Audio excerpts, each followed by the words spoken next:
What's up, guys? Welcome back to another episode of Behind the Facade. We are on episode number 105, and today I am speaking with Rod Khleif from Sarasota in Florida, across the pond in the US. I am really pumped after this discussion. I've done over 100 episodes now, as you know, and I've spoken to a lot of guests. And I can say Rod brings a level of energy that is just wow. He is a rare individual. There's no doubt in my mind that you are going to find today's conversation absolutely fascinating, both highly inspiring and motivating. So, what did we cover on today's episode? Well, Rod takes us through his story, which actually happens to be surprisingly similar to my own. Insofar as he built a very large portfolio pre-2008. That allowed him to accumulate all of the toys that you do when you have that kind of success. So he had the $8 million beachfront property that he lived in. He was driving Ferraris and Lamborghinis. And then in 2008, as is often the case, as I experienced, the market took it all away. And what took him over 20 years to build, Rod lost in just 12 months, over 50 million in net worth. So in this episode, we're going to dive into the mindset and psychology of all of this stuff, how he made it, and then how he rebuilt it. There is so much value in this episode. You're just going to love it. I'm really pumped after this episode. So look, enough of an intro from me. Let us hear it from the man himself, my conversation with Rod Khleif.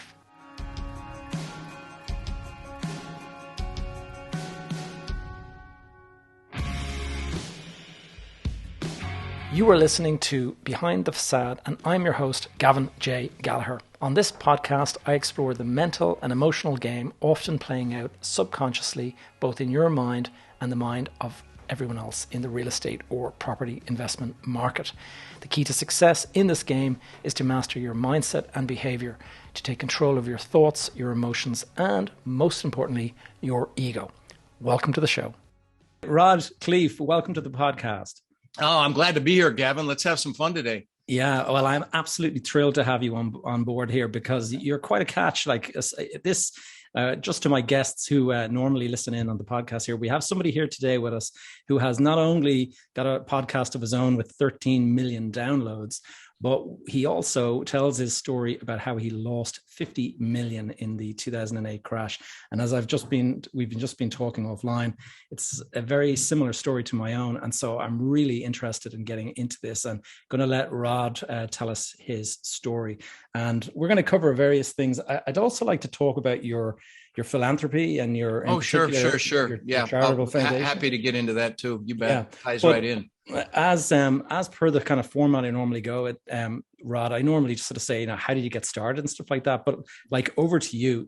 Tell us your story. I think if you let me tell my story, it'll add a lot of framework to what you and I agreed we should dig into on this episode. So I think it'll be a lot of fun. So I immigrated when I was 6 years old from the Netherlands, and from Holland, and ended up, with my brother Albert, my mother Svantje, and ended up in Denver, Colorado, where we lived for 30 years. And when we first got to Denver, we really struggled.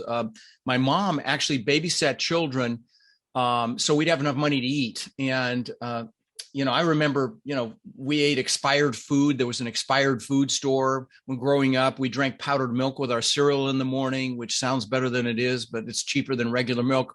I remember wearing hand-me-down clothes from organizations called the Salvation Army and the Goodwill here in the States that, were all used in secondhand all the way until I was 14. And I, embarrassingly lied about my age to get a job at a Burger King so I could buy my own clothes and then ultimately buy a car. And, I'm sure you've got listeners that have it harder than I did, or maybe have it harder now with all this COVID nonsense. But, I knew I wanted more. And luckily, my mom had an incredible work ethic. So like I said, she babysat kids, and with her babysitting money, she actually invested. She was an entrepreneur. She invested in the stock market successfully and also invested in real estate. And her first real estate acquisition was a house directly across the street from us when I was 14. She paid about $30,000 US. And when I was 17, she told me she'd made $20,000 in her sleep that had gone up in value that much. I'm like, what? for screw college, Mom. I'm getting into real estate. So I got my real estate license here right when I turned 18 and started selling real estate. Well, my first year in real estate, I made about $8,000, maybe $10,000. My second year, $10,000 to $12,000. Again, this is 44 years ago. But my third year, I made over $100,000. And so what happened between, which was really good money back in 1980. So what happened between year 2 and year 3 that caused me to 10x my income? Well, what happened was I met a man, in fact, I dated his daughter, that taught me about the importance of mindset and psychology for anything, okay, for success in anything, relationships, business, everything. And you know, and that really 80 to 90% of your success in anything is just that, your mindset. It's only 10 to 20% is the technical knowledge, like the real estate that I teach, or, you know, entrepreneurship, or, you know, investing, things of that nature. You know, if it was just the technical knowledge, there'd be a bunch of wealthy librarians and college professors out there. You know, it's the do and it's the keep doing. It's the getting back up when you get your butt kicked, like both you and I have. And so, you know, fast forward to today, I've owned 2,000 houses that I've rented long term. I have owned and owned thousands of apartment units. In 2006, my net worth went up $17 million while I slept. And you might say, wow. Well, and I said, wow. And that's about $8,200 an hour over a 40-hour work week here in the States. And I got a head so big I could barely fit it through a door. I thought I was a real estate god. And Gavin, you know, when that happens, God of the universe will not give you a nice little smackdown. Well, that was 2008 and 9 for me. I lost everything. I lost conservatively $50 million in 2008 and 9. And so, you know, one of the things that I'm known for on my podcast, which, you know, I teach people how to buy apartment buildings. It's called Lifetime Cash Flow through Real Estate Investing. Like you said, we're about to hit 13 million downloads. I'm really blessed. But one of the things that I'm known for on there is you know, how to develop a mindset, that, you know, how I had the mindset to have 50 million to lose in the first place, but really as important, or maybe even more important, how I got back from losing that to the success that I'm blessed to have today. So I'm happy to drill down on that with you, Gavin, you know, to whatever degree you'd like. Yeah, I mean, geez, it's a good, I mean, that's a great intro just to kind of get us rolling. What I want to just, usually what I like to do is, I mean, so your mother got you, you know, and you did your license and things like that. Mm-hmm. I mean, to get to where, you know, you were in 2008, to have, I think I've read that you had 800 properties by that stage. I had 800 houses and I had multiple apartment complexes. And I will tell you, let me tell you why it crashed and burned, because people are like, oh, okay, you were over leveraged, you borrowed too much money. No, I only owed 30 cents on the dollar. I was at a 30% loan to value and I still crashed and burned. Here's why. So I had 800 houses, 2 hours north of me, 2 hours south of me, and everywhere in between here along the coast of Florida. Okay. And Florida has no state income tax. You know, we have federal income tax here in the States and state income tax. Well, there's no state income tax in Florida, but because of that, property taxes are higher, which impact what? Cash flow, right? I had properties in wind and flood zones, which is higher insurance, which impacts cash flow. But what really killed me was if I had a maintenance issue at one of my apartment complexes, everything there is the same. You know, the appliances are the same. The heating and air conditioning is the same. The plumbing, the door locks, the window locks, the, you know, appliance, all that stuff. And you can stockpile parts. And so a maintenance man could be in and out in an hour. Well, if I had to send a maintenance guy to one of my houses, it could be an hour, hour and a half away one way. Then he'd have to go see what was wrong. Then he'd have to go find a hardware store where we'd have an account, which could be another hour round trip. And I don't know about you, Gavin, but when Rod tries to fix something in his house, he ends up going to the hardware store more than once. Okay. And so, you know, what took an hour at one of my apartment complexes took all day at one of my 800 houses. So that was one big piece. The other big piece was I didn't pay attention to demographical information back then. If someone had a job and they had good credit and they had the money, they got to rent the place. Well, unfortunately, what I didn't realize was a lot of my tenants were in the contractor's business, like plumbers, electricians, drywallers, painters, roofers, and all that fell off a cliff in 2008 and 9. They didn't have work. And so it was like the perfect storm. Now what's really crazy is in 2007, again, I was at a 30% loan to value. My portfolio actually went upside down. That's how much the values dropped here in this market in Florida. So it dropped more than 70%. And that's when I said, screw it, I'm out. I'm done. So that's how it happened. Okay. Wow. Yeah. and I tried to sell it at what I owed on it, and I couldn't sell it. I mean, as you know, nothing was selling. Nothing. There was no banks lending. They all were ostriches, were heads in the sand, and so it was like the perfect storm. But I will say this: life is about meaning, and if you've had something negative happen to you, you can choose the meaning you place on it. And yeah, I hid under a rock for a few months, like I'm sure you did, Gavin. But then I picked my ass back up, and I said, I'm not going to sit here and bemoan my existence, and so I put a different meaning on it. And my meaning is, frankly, I would have never met my wife, and I have a supermodel, beautiful wife, and she's more beautiful on the inside than the outside. And I'd frankly give it all up again for her. So that's and so if you've had something negative happen to you, you can choose to replay that and change the meaning and turn it into something empowering instead of disempowering. Yeah, absolutely. I mean, it's one of the things that I've been sort of saying all along, is that it was only when I hit rock bottom, I'd been living in a beautiful big mansion. I had apartments in a penthouse in New York City, I had a villa in the south of Spain, and then all of a sudden, all of that is gone, and you're in a situation where I had to go and actually ask my brother. My brother had a house in Dublin that he was renting, and it was vacant. And I actually had to ask him, could I move into the property rent free for a period of time, just to kind of dust myself off and and that was the low point, because he had seen me living this kind of high life with the first class, air travel and all this.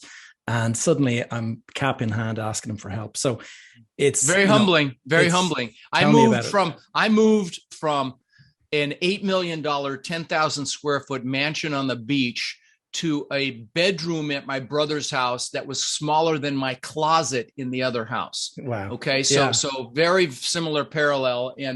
And so what I found, Rod, just sorry to interrupt you. What I found was it was only when I actually spent a lot of time blaming the world for the problems. I was kind of blaming I blamed Lehman Brothers. I blamed then the banks that came after me, and it was only when I kind of said, you know what, this is on me. This is my fault. There's nobody else to blame for this situation.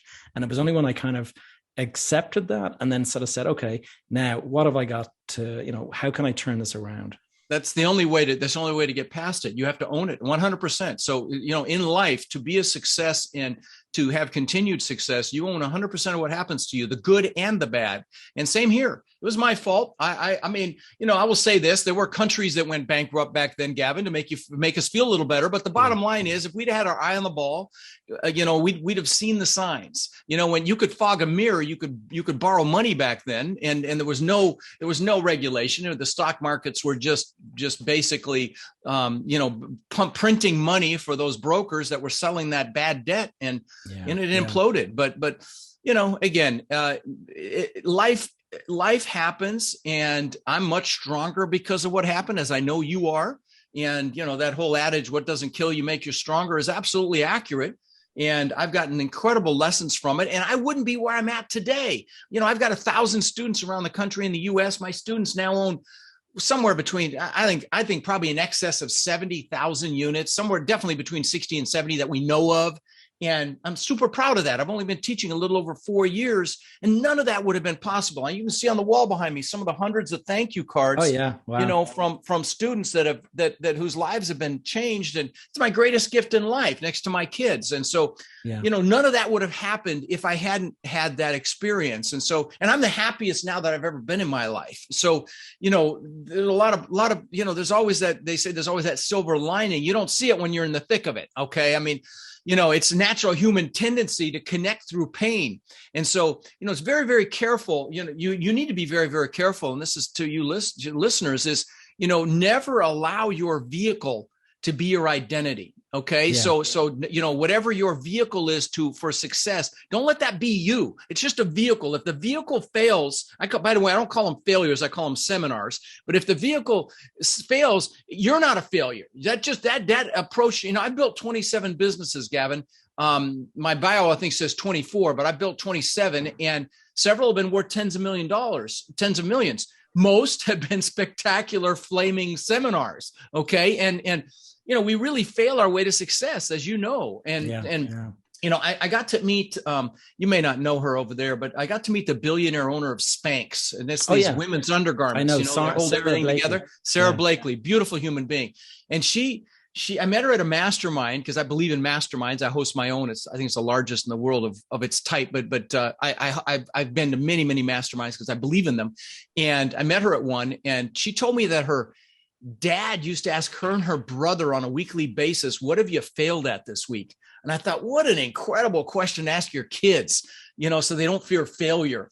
But anyway. I think I think Sarah's great. Yeah, I do listen to. I've listened to a couple of podcasts and stuff that she's done. Yeah, her and her husband is incredible as well. But her husband, beautiful, real people. Yeah, but anyway, yeah. Tell me, I mean, just in terms of giving some value to our listeners. I mean, it's one thing talking about how we failed and stuff like that, but it's another thing. A lot of guys are wondering how to get started. Like, if you're at the very start of your career and you haven't even bought anything yet, like what's the framework that you would recommend? Let's do it. Napoleon Hill has a book called Think and Grow Rich, and I'm sure you have it in Ireland or Scotland. Are you say Ireland or Scotland? Oh, Ireland. I'm in trouble now. Ireland. Oh, okay. I'm sorry. Don't even go there. Those are probably fighting words there. Okay. Well, anyway, so I mean, that is a book, frankly, that if you're listening, you haven't read, you should read, and frankly, read a couple times a year.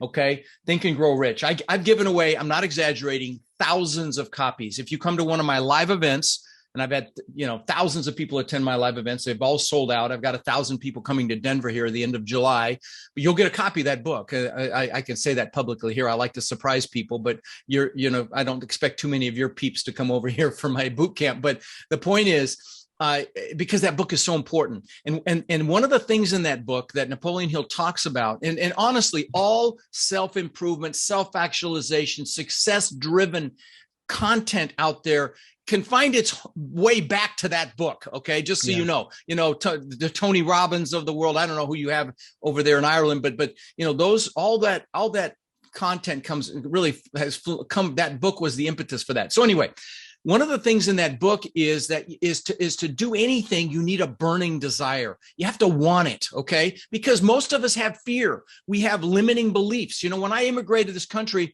I got thrown into school. I didn't speak English. I found out what bullies were for the first time. So I got my butt kicked regularly. And then my mom, proud Dutch woman that she is, thought it'd be a great idea to send me to school in the wooden shoes and those leather shorts the Germans wear for Oktoberfest, a lederhosen. So I got my butt kicked again. And then the bullies would chase me home and she'd chase them off with a fly swatter. I got my butt kicked the next day. And I created this belief system that I wasn't good enough.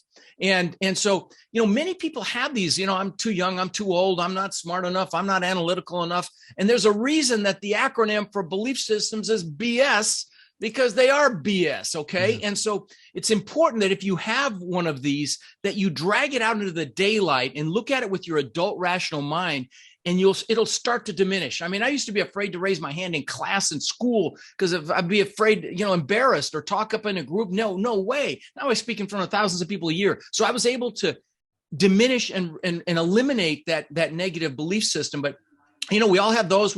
Many people are comfortable. And the comfort zone's a warm place and nothing freaking grows there, right? So, that burning desire is how you get through all that. So that's the first step. So if you're not sure how to get started, you've got to figure out exactly what it is you want and why you want it. Now, if you'd like, Gavin, I do if you come to one of my boot camps, the first hour and a half is a goal setting session on steroids, I call it. Okay. Because how the hell are you going to get anything if you don't know what it is? You got to know exactly what you want. And more importantly, you need to know why you want it. And so, I'm happy to describe that process for you if you'd like, Gavin. What I do, I like I say, I spent about an hour and a half on it, but I could probably describe it in about 10 minutes or so if you'd like. Yeah, go ahead. Let's do this. Okay. All right. So here's what you want to do if you're listening. I would encourage you to get a pen and paper and take some quick notes. Now, if you DM me on any social channel, I was just telling Gavin, they've even got me on freaking TikTok now. I couldn't spell TikTok 4 months ago, but I'm on every one of them: LinkedIn, Instagram, Twitter, Facebook. But if you DM me, I did this on January 1st with music, with a free guide you can download and you can follow along. And it's just an incredible exercise for you and your spouse to do. If your kids are teenagers, have them do it. It's very, very powerful. But let me describe it. So basically, pick an hour when you have a lot of energy. Make sure you're well hydrated, drink some water, don't do it after a meal, and sit down and write down everything you could ever possibly want in life. All the stuff, okay? The houses, the cars, the boats, the jet skis, the planes, all the stuff. And take the lid off your brain. Imagine if you write it down, you'll get it. And that's not outside the realm of reality, because just the simple act of writing your goals down triggers something in your brain called your reticular activating system. And it's this subconscious filter that you're not aware of consciously that points you in the direction that you're interested in. Okay. You don't even aware of it. And the greatest example, if you've ever bought a car, you probably never noticed them that much before then. And then you buy it and you see them everywhere. Were they there before? Of course they were. That's your reticular activating system. Same thing with your goals. And so write those things down and don't limit yourself. If there's something, if you're on a private island, a yacht, a jet, there is nothing you can't do, be, or have as long as you make a decision and you take massive action. So write it down, whatever it is. Write down how much cash flow you want from your investments, say in 3 years and 10 years. Write down how much cash you want in the bank in case the you-know-what hits the fan in 3 years or 10 years. And so write, and just don't limit yourself again, and write down everything you can think of. When you can't think of another thing, write down everything you want to do in this lifetime. Maybe you want to write a book, maybe all the places you want to go. Like I have a travel vision board behind my green screen here. With the places I want to go, places I've been and want to go again. And so, write that stuff down. I have a friend that's climbing every mountain over 14,000 feet in the world. I think he's done, actually. I think he just finished. And me, I jumped out of a perfectly good airplane about 3 years ago. I'll never freaking do it again, but it's off the list. It's the bucket list items as well. Okay. So write all those down. Then also write down everything you want to learn in this lifetime. So it's not just the stuff. It's everything you want to do, be, or have. Write down all the things you want to learn in this lifetime, a foreign language, a skill. If you want to learn multifamily real estate investing, for God's sakes, get on a plane and come see me in Denver. I'll give you a phenomenal deal if you want to do that, since you're flying. But anyway, whatever it is, write that down. And then lastly, write down who you want to help. Why? Because we'll do more for others than we'll ever do for ourselves. And this is the fuel. This is what gets your butt out of bed early in the morning, stay up late, work Saturdays, do whatever you have to do to grind for a few years like most people won't, so you can live the rest of your life like most people can't. Okay. So write down all these things. And once you can't think of another thing, there's a couple more steps. I need you to put a time limit on each goal. Okay.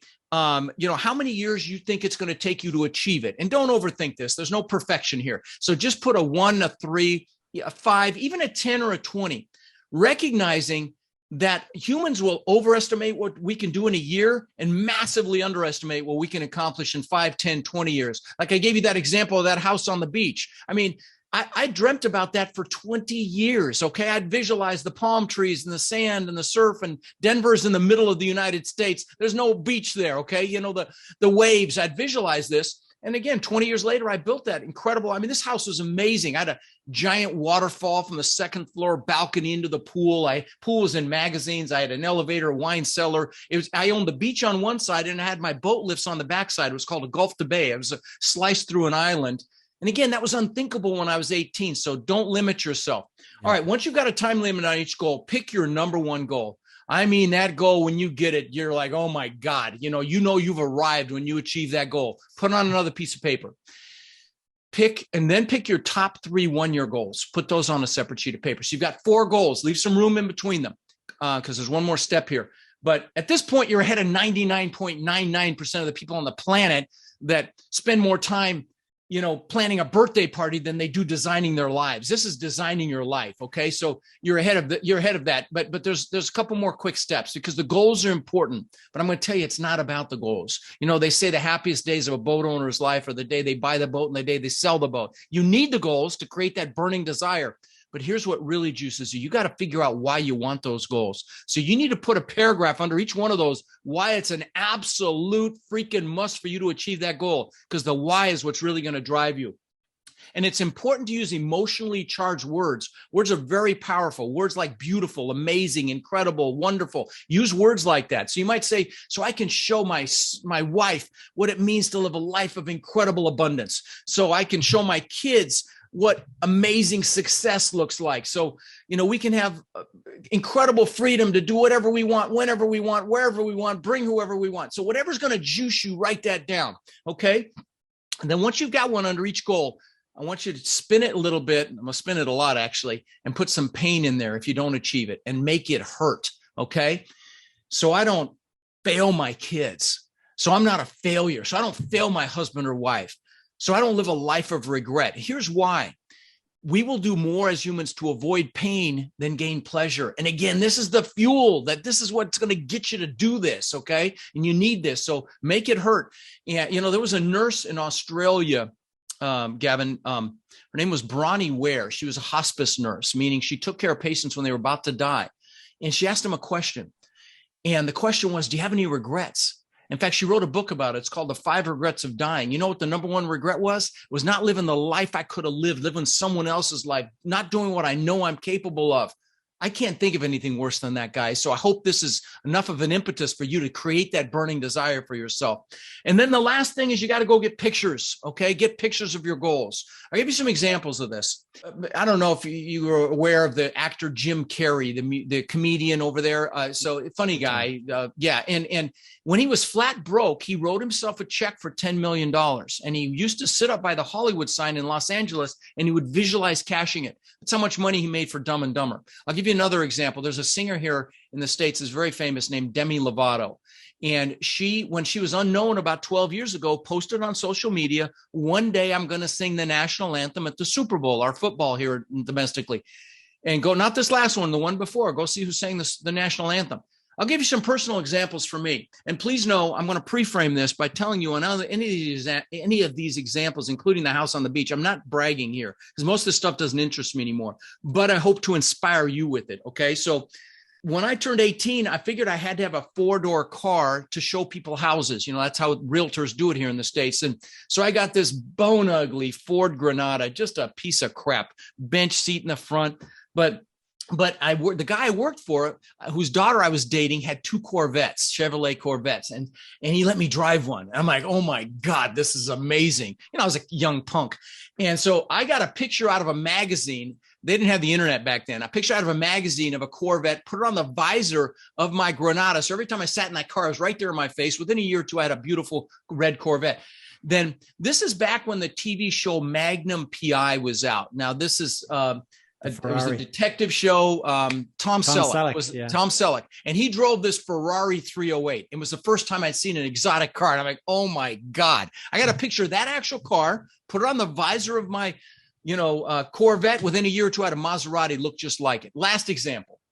I always wanted a Lamborghini. I had the posters in my bedroom and growing up, and the white Countach. Yeah. That was the Countach back then. The one Mike Tyson bought for him and his wife. They were married about 2 weeks, I think, but matching white ones. But anyway, so my son collected exotic cars, models of exotic cars when he was 9. He had about 30 or 40 of them. I've got them here at my house in an attic, but he had the Ferraris, the Porsches, the McLarens, all that stuff. But he had a model of the exact same color Lamborghini that I ended up buying, which I wrecked, of course. But in fact, let me show you something. You put these on YouTube, right? Yeah. So you want to get pictures and put them around you. I've got them on the wall here, but this is my planner. I use a paper planner. I'm a dinosaur. But in the back of this thing, I've got pictures that have been in here for 20 years. So if you can't see this, you can picture. I've got them in plastic. They're dog-eared. They've been in, 22 years. Now, the first pictures are my gratitude pictures. My children are 30 and 26. These are when they were kids. These are my gratitude pictures. Why? Because everything you bring into your life, you do it through gratitude. You can do it through prayer. You can visualize whatever you do, but it starts with gratitude. So I've got my gratitude pictures. In fact, behind me and behind the green screen, I've got a gratitude vision board, just like this. Okay. So I do gratitude first. Then I've got the stuff that I wanted. This top picture with the 10-foot high glass, I had 80 feet of glass just like that. This is before I built it. I had travertine marble floors just like that. Now, I lost that house and all the craziness. Now I live in a compound. I have 6 buildings. I have a big main house. I have a 2-bedroom guest house on the water. I've got a media building, video studio, exercise facility. It's on 2 acres. It's beautiful. And look at those bottom pictures. Now, you guys just listening can't see it, but to see the white stone walls. Yeah. Okay, look behind me. This is my backyard. See the white stone walls? Isn't that crazy? Yeah. This is before I ever got it. And then I've got stupid shit like watches. I've got a few $100,000 worth of watches. That's still a vice. I will tell you that. I still love that. There's a Lamborghini before I ever bought it. Okay. Rolls Royce, Bentley, all this stuff, stupid stuff that I thought was important one time, but I got it because I had pictures. So go get pictures, put them around you, put them on your screensaver, put them on your wall. Why? Because it works. Okay. Now I know some of you are thinking, okay, it's getting a little foofy. Well, big mistake, because this stuff works. That's a great one. And is there anything beyond that, or in terms of? Sure. If you want to take action, Who you hang out with is critical as well. Yeah, You know, that's a big one. my coaching students, that's 70,000 doors were all done between my warriors. They're called my warriors. They're all done between my warriors because, you know, it's so easy for you to default to a peer group that you went to school with or you grew up with. And those people might be afraid of your success or jealous of your success or feel like if you succeed, they're less than. And so sometimes it's family.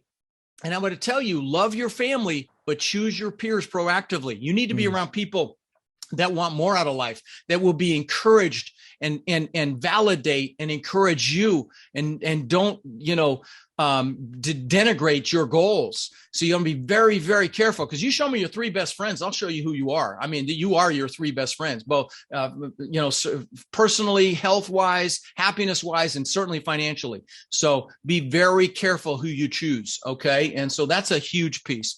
Another really important piece is focus. You know, the wealthiest people on the planet are the ones that have the best ability to focus. So I listened to a podcast here in the States, a guy named Tim Ferriss. Okay. I know Tim. Yeah. Right. And I get excited about my 12 million downloads. He does that a week. Okay. But he interviews the best of the best in their walks of life, like the best athletes, the swimmer, Michael Phelps, and football players and the Arnold Schwarzenegger best actors, Arnold, Jamie Foxx, Ed Norton, you know, Hugh Jackman was just on billionaires like Ray Dalio. I mean, the best of the best. And I started to hear a pattern. They all meditate. What does meditation enhance? Focus. Now, guys, if you're listening or watching Gavin, you're a leader. And right now, more than ever, the world needs leaders. Don't get me started on this freaking fake news. You've got to bring in the good stuff, okay? And stand guard at the door to your mind with the bad stuff. In fact, you know, if you listen to my podcast, every week I do a clip called Own Your Power. There are hundreds of them there. They're 5 minutes and you give me a week, you give me an hour. You give me 5 minutes a week. I will juice you. I will motivate you. I'm very proud of them. They're very powerful. You know, that's the reason my podcast has been so successful. People don't remember what you said, but they remember how you made them feel. And these will get you to look in the mirror and feel. And so, you know, it's called Lifetime Cash Flow Through Real Estate Investing. I hope you'll check it out. But the point is, because you're a leader, you really need to pay attention to what you focus on, because whatever you focus on is going to get larger. You focus on that bullshit on the news, that negativity is going to get larger. Okay. Yeah. You want to, again, listen to my stuff or go on YouTube and watch the good stuff, bring in the good stuff, because, you know, even if you're just a leader of your family, they're looking at you and they're looking at what you're doing and how you're operating and what you're doing. So your focus is really critical. And then I will tell you, once you decide what your vehicle is going to be, once you've created that burning desire and you decide how you're going to go after it, you've got to make a decision. And the Latin root for the word decision means to cut off. It means if you're going to attack the island, you're burning your ships because you're taking their dang ships home. Okay, that's a decision. It's not a 1 foot in, 1 foot out sort of thing. You are freaking committed. And when you are committed, you're like a train on a track. If you're just hoping and wishing and thinking about something, you're going to get derailed off the track. Okay, so you have to make that decision. And then you've got to take that first step. You know, you don't have to see the whole road. Dr. Martin Luther King said when he was alive, take that first step in faith and the next step will be revealed. Lao Tzu, thousands of years ago, said the journey of 1,000 miles begins with a single step. But you've got to take that step and push through your fear and limiting beliefs and comfort, get a little uncomfortable to take that first step. And then the next step will be revealed. I mean, you can drive all the way across Europe at night. You know, I use the United States as an example, but let's say all the way across Ireland at night, you know, you can make it. Other people have made it before. You're only seeing 50 feet in front of your vehicle, but you know, you'll make it. You may have some obstacles. It's the same way with your goals. And, you know, if you're analytical and you listen to Gavin, you're analytical and you're the kind of person that needs to check off every single box before you make a decision. You've got to push past that because otherwise you never will. And so, you know, It's funny you say that, Rod. I've actually started using this analogy, and it's the gambler analyst analogy. And I've been kind of saying that you're either one or the other. And I was telling you earlier, like I was a total gambler, but I'm working with some guys in my mastermind, and some of them would describe themselves as analysts, where they spend all day analyzing and they're paralyzed by the analysis. And so it's finding, you know, one side is bad, the other side is bad. The problem is that the analyst never gets anything done, but they're safe from the crash.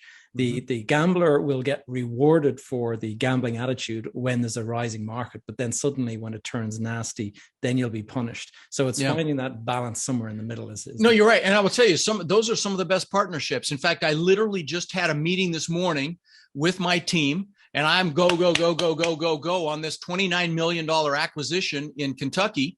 And we are writing our final offer today. And my partner is super analytical.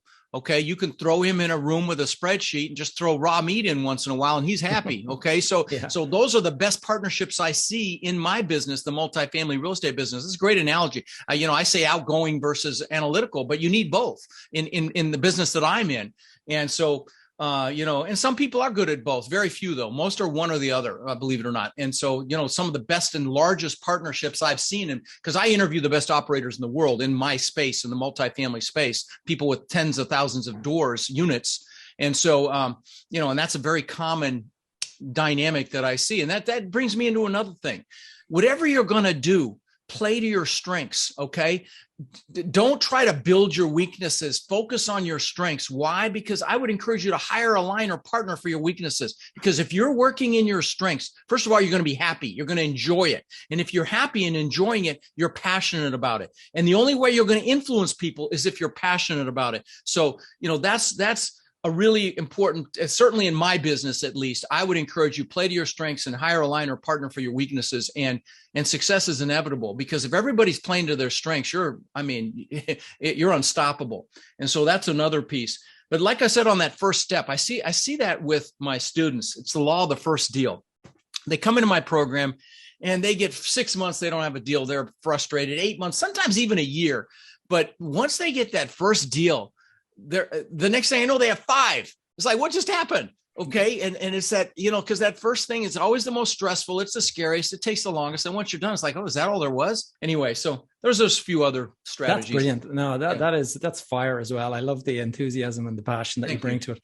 In terms of, I'd love to just know a little bit more about you're doing a lot of philanthropy. And well, let me tell you a story. Okay. Let me tell you a story that'll tie into what you just asked me. I don't want to steal it here, because it's a compelling story. I told you about that house I built on the beach. Okay.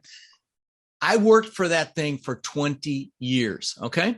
2 months after I moved in, 20 years, 2 months, 2 months after I moved in, I'm floating in my pool at night. Again, this house was incredible. On the second floor, I had an aquarium built that cost me almost $200,000. So that gives you an idea of the house. Okay. I'm floating in the pool. It's changing colors. It's got fiber optic lighting. And I'm looking up at this testament to my ego, which is really what it was. It was to prove to the world I was good enough. It's the truth of it. I told you why, because I've got picked on a lot, and I had childhood experiences we've all had, but they impacted me in a big way. And so I'm looking up at this thing, and I got depressed. And I don't mean just a little depressed. I was really depressed. I'm like, what the hell? I've just achieved success like times 10,000. I had the house. I had the beautiful family in there. I had the Maserati, the two Mercedes, and the boats, the jet skis, everything. When I look back on it, there were several things going on, Gavin. Number one is, happiness doesn't come from the goal. Like I said, the happiest days of a boat owner's life. Happiness comes from progress and growth. And I didn't know what I was going to do next. Like the good book says, without a vision, the people perish. I didn't have a vision for the future. So that was a big piece. But the bigger piece was, I'd been totally focused on me. Rod, show the world I'm good enough. Show the world I matter. And so I went out and bought some books, and, I got the normal Dale Carnegie stuff, Zig Ziglar at the time, Tony Robbins. And I started reading Tony's book, and he's a local guy here in the States that I don't know if you probably don't experience him much over there, but. Oh yeah, no, we have. He's pretty international. Yeah. Okay. Well, anyway, he's extraordinary. I spent 20 years following him around the planet after I met him that first year, but this is 22 years ago. I went and saw him, and I found out that he fed families for the holidays. I'm like, what a concept. Do something for someone else. I'm embarrassed to say I had to be 40 to get that memo. I'm 62 now. And so I went home, and I was going to see my brother for Thanksgiving, a holiday we have here in the States with turkey and whatnot. And I said, listen, let's feed 5 families for Thanksgiving. And so he went to his church and found 5 families that really needed help. I flew in, we bought the food, we bought toys for the kids. It was a lot of fun buying all this stuff. And the third family changed my life. We go up to this house, and it's this row house where it's just one unit next to another. And it was a 1-bedroom, but it was a crappy 1-bedroom because you had to walk through the bedroom to get to the kitchen, which had the bathroom off of it. So it wasn't even a real 1-bedroom. There was a woman in there with 5 kids. So she comes out, she sees the food and the stuff, and she starts crying. Her kids come out, two of the older ones start crying, and I start crying, and I'm hooked. Yeah. And I'm blessed to say that in the last 22 years, we've fed 110,000 children now for the holidays. We've done tens of thousands of backpacks filled with school supplies to local kids here that don't have basic school supplies. We've done tens of thousands of teddy bears for officers to local police departments. We give them to the police departments for officers to keep in their vehicles if they encounter a child that's been traumatized. And please know I'm not bragging here, but there's a real message in this. If you're listening to Gavin and you want success, you've got blood dripping from your teeth, you want it so freaking bad. I'm going to tell you, see, I was successful, but I was unfulfilled. Tony Robbins calls it the science of achievement versus the art of fulfillment. Achievement's a science. If you want to learn multifamily real estate, for God's sakes, come see me. I'll give you the blueprint. You just have to go do it. And that's the way with most business. You just have to do what's already been tried and go make it happen. But fulfillment is an art because you have to find out what juices you. For me, it's kids. It could be elderly, it could be the environment, it could be animals, whatever it is. Give back right now. Here's why. As you know, we've been taught a lot of places and things have influenced us that we have to achieve to be happy. Like we can't be happy until we've achieved. Okay. The society has done this. I'm going to tell you, if you give back even a little bit, you're happily achieving. And I know it's a play on words, but it's an important play on words. I'm going to tell you, and you know this, Gavin, whatever you give, you get back 1,000-fold. Okay. Your time, money. I mean, I know you're already getting a lot of love for this podcast. I literally, no ego again here. I get love at least 5 times a day. I get a DM, an email, a gift. You saw the wall of cards behind me. I mean, every single day. I mean, it's the greatest gift in my life. Okay. Next to my kids. And so, give back now and you'll be happily achieving, but you'll get the success faster too. Don't tell me you'll do it when you have the money. Do it right now. Okay. Because you'll get the money faster. Okay. But you don't do it for that reason, but you do it because you'll be happily achieving. So yeah, there's my philanthropy. That's brilliant. Yeah. And you created, it's called Tiny Hands, isn't it? Oh yeah. It's called the Tiny Hands Foundation. I cover all the operating expenses. I pay for all the food, the backpacks. I'm sorry, I pay for all the operating expenses. I don't pay for all the food. Forgive me, that was misstated. But I cover that. The operating expenses a whole lot more. Every dime goes to the food, the backpacks, the teddy bears. If you have an interest in helping, you text. Well, no, that wouldn't work over there. Just go to tinyhandsfoundation.org. $26 feeds a family here in the States. And again, if you do it in your own, do it in Ireland, do stuff there too. Obviously you want to do that, but yeah, I paid for it all until I crashed and burned in 2008. In 2008, I fed 1,500 families out of my pocket. And then it all crashed and burned. So I started taking donations, but again, I cover the operating and I pay for just about everything except for the actual, even some of the food and some of the backpacks. But anyway, thank you for allowing me to do a shout out. Not at all. No, it's great. And I mean, it's something that we're faced with here, kind of a challenge in this country at the moment, because, the invasion by Russia of Ukraine, right. And we've got, we have our population is quite small. We only have 5 million people in this country, but we've just accepted 200,000 refugees from Ukraine. And just where do you put them? We don't have the housing and stuff like that. So there's a lot of charitable foundations and stuff being sort of set up to try to help them. Nice. Rod, I'm just conscious of time. I don't even want this thing to come to an end, but we're looking at usually I ask my guests a couple of questions, and the first one is kind of around the best advice you got as you were kind of growing up. Live with passion. It's Tony's catchphrase. And the only way you live with passion is if you love what you do. So if you don't love what you do, you can associate pleasure with it and learn to love it. I tell my students, associate multifamily real estate to hunting for buried treasure. But if you can't learn to love it, for God's sakes, go do something else. Life is too short, so you can live with passion. Yeah. And looking back now, I mean, this is a question. It's similar, but it's different insofar as, so you're 62 now, and let's say going back to your, that 18-year-old that got his real estate license, what advice would you give that 18-year-old? I asked the same question. I asked the same question of my people, and because I almost always get the same answer for my business, which is go bigger, faster. And that's why I ask it, because people, most people in my business, they'll start with a house and then they'll do a 2-family, and then they'll go into thousands of units. And it's the same answer for me, candidly. I would have not done single family. If I'd have just done multifamily, I'd be on the back of my 300-foot yacht right now, Gavin. So, that's the truth of it. But, we all learn and we grow, but I would have not met my wife. So again, I would not give it up again. She's supermodel, beautiful, and inside and out. So, yeah. And tell me, just in terms of like that point, I mean, for people who are starting out and, let's say we're 18, 19 years of age and we're starting out and we're sort of saying, well, that's all great to say that now, Gavin, but the reality is I don't have a lot of money to invest. So how am I going to go and buy an apartment building, or how am I going to do? You've got, see, the beautiful thing about my business and many businesses is if you have the knowledge, so you build your competence. Okay. Competence comes first. You need to be knowledgeable. If you have the knowledge, that will equate to your confidence. And once you have that confidence, if you love what you have that confidence in, you'll have passion and you'll have the ability to influence people to invest with you. When I was in my 20s, I bought millions of dollars worth of property, 50-50 with partners. They put up the money. I did all the work. We split everything, and it was beautiful. And so there's, it starts with knowledge. So do whatever you have to do to learn whatever it is you're interested in. And then that starts the process, but don't dabble. Dabblers get their butts kicked. Study, learn it, practice it, meet people that are doing it, get around people that want more out of life, that aren't going to trash your dreams, and you'll make it happen. Absolutely. Amen. Tell me this, Rod, in terms of people sort of learning more about you, you have a podcast. Tell us about your podcast. Yeah. So the podcast, again, is I interview the best of the best as far as multifamily operators, most of them here in the States. In fact, really all of them here in the States.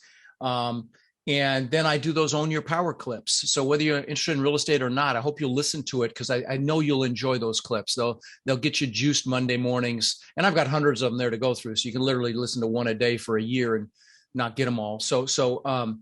And I'm very proud of them. I love doing them. Today, this week's was on the power of problems, how problems make you more powerful, like the ones we just described that we went through. We're stronger as a result of that. So that's an example. But my website is Real Estate with Rod. Nobody can spell my last name. It's Rod. It's a direct link to rodkhleif.com, but nobody can spell it. So if you go to Real Estate with Rod, I have a ton of free resources there, books and videos and articles. But I hope you'll check out my podcast. I do think you'll really enjoy it. But that's how you find me. Okay, great. And then what about your seminars and so like there are? Yeah.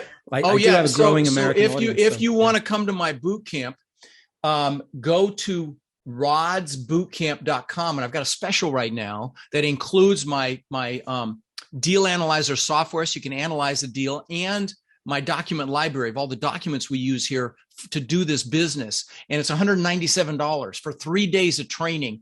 It's in Denver, July 29th, 30th, and 31st. And I don't sell it. It's not a sales pitch. It is 3 days. It's drinking through a fire hose. I'm going to tell you that. I mean, it is full on training.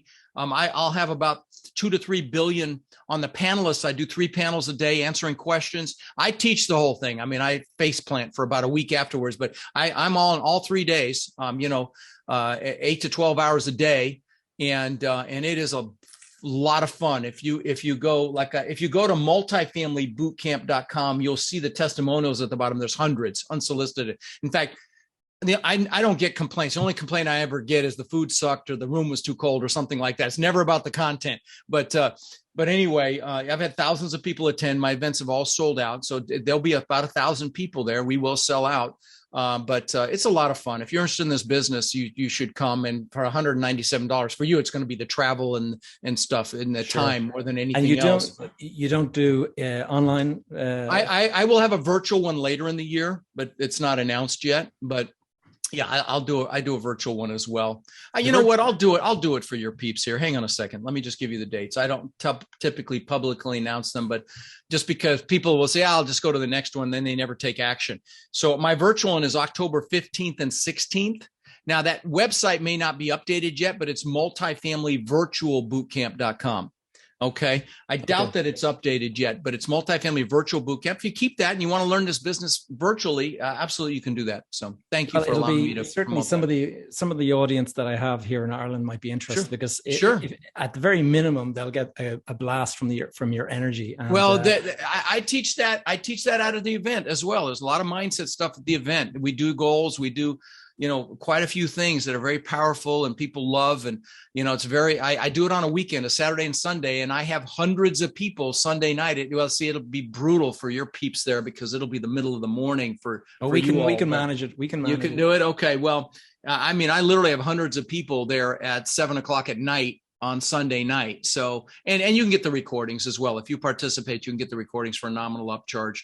But anyway, if you DM me on social, and if you have an interest in this, just DM me and I'll put your name on a list and we'll give you, I'll probably I'll do a special deal for your people because it's so late at night. I'll include the recordings at no charge.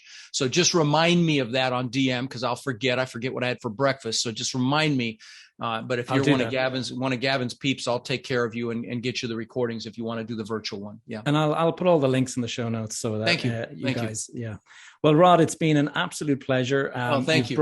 You've brought it's like the fire hose. I feel like as an interviewer, I've been drinking through a fire hose. Well, I'm thinking of coming to Ireland here, maybe in September. So maybe I'll connect with you and absolutely you can recommend some things. So open invitation. Anyway. Yeah. If you do come to Ireland, definitely look me up and we'll connect. Hey guys, it's me again. Just a quick favor before you go. I know I say this every week, but today I was speaking with Rod at the outset and he said, Gavin, can I give you some feedback? And he said, why don't you go and get some reviews for your podcast? Now, as it turns out, I know I have a lot of Irish reviews and I have a lot of reviews from the UK. So if you are a US listener, if you are listening to this podcast, please consider leaving a review over on iTunes or wherever you listen to your podcasts. If you have any questions or any topics you'd like me to cover in future episodes, please leave a comment below if you're watching on YouTube. And if you would like, you can actually connect with me via Facebook. I have a Facebook group called Behind the Facade Community. Alternatively, you can DM me on social media. My handle is Gavin J. Gallagher. Finally, do not forget to check out, there's a couple of links in the show notes below. I have a new mastermind. You can go and check that out. I also have a thing called the Property Investor Readiness Test. And I also now have a link to my weekly roundtable. Now, this is a live Zoom training call that I do once a week. It's open to anyone to join. You can ask questions and whatever. So look, if you'd be interested in that, it's on Wednesdays at 1 o'clock.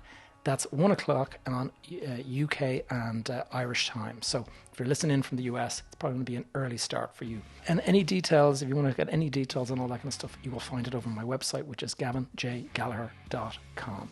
While you're there, you might consider joining my tribe. All right, guys, that's all for now. Go and do something awesome this week, and I will see you back here next week.